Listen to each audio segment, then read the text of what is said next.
मुझे दरअसल तुमसे मेरी सच्चरित का कोई ना कोई अध्याय पढ़वाना ही था। कल तुमने बहुत तनाव मन में ले रखा था।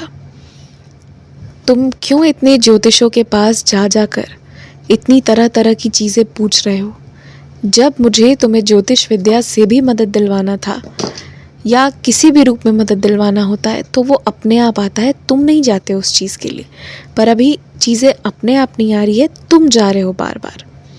और जो इतनी बड़ी गलती कर रहे हो तुम, 10 लोगों से 10 तरह की बातें करके इतने परेशान हो जाओगे, इतने परेशान हो जाओगे ना कि उसके बाद तुम कोशिश करना छोड़ो।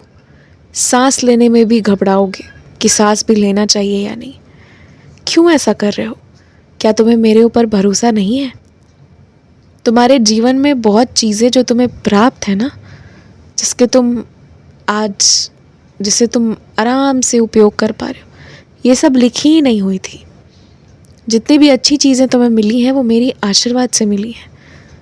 और मैं तुम्हें मेरी सच्चरित भी कल इसीलिए पढ़वा रहा था क्योंकि मुझे था तुम्हें तसल्ली दिलाना कि जब मैं बैठा हुआ हूँ तो तुम्हें परेशान नहीं होना है।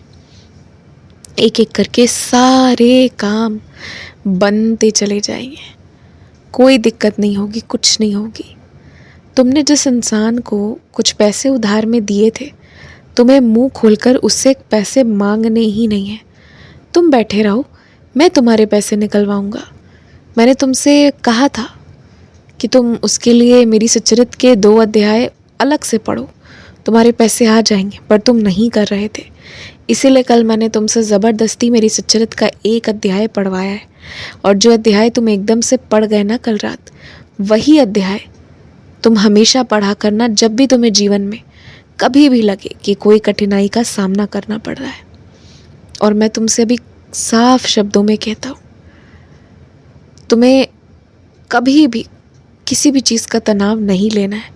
जीवन में कभी भी कोई भी चीज़ आएगी, कोई भी परिस्थिति आएगी, फिर उससे आगे निकल जाओगे, कहीं रुकना नहीं पड़ेगा।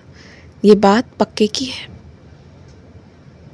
तुम्हारे पास अभी कई तरह के छोटी मोटी नौकरियों के लिए कई तरह के विकल्प आएंगे, लेकिन जो मन में ठाना है तुम्हें वही करना है। और इसमें तुम्हारा समय बर्बाद भी नहीं होगा क्योंकि बीच वाले समय में ना मैं तुमसे कुछ दूसरे काम करवाऊंगा। अपनी नौकरी को लेकर निश्चिंत रहो।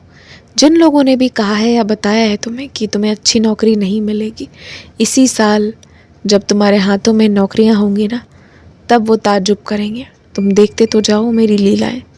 तुम्हारे परिवार में कोई बहुत संकट में है, बहुत ज़्यादा, उससे ना फ़ोन में बातें कर लिया करो। दिन भर में 1 मिनट निकाल कर भी बातें कर लिया करो। और उस 1 मिनट की बातचीत में भी ना थोड़ी सी बात तुम मेरी कर लिया करो। हमेशा कहा करो उस व्यक्ति से कि मेरा नाम ले, मेरे मंदिर जाया करे। कम से कम हफ्ते में 1 दिन नियम बांध कर जाए। ऐसा कहो और ऐसा करने को प्रेरित करो। फिर आगे देखते जाओ मेरी लीलाएं कैसे कैसे रचेंगी और कैसे सब अच्छा होगा। चिंता करने वाली कोई बात नहीं है। और आज से ना घर में फिर से सब कुछ सही हो जाएगा। कल कुछ चीज़ें गड़बड़ हुई थी, कल का दिन थोड़ा भारी रहा था, पर आज से ऐसा नहीं होगा। निश्चिंत रहो, खुश रहो, आयुष्मान भव।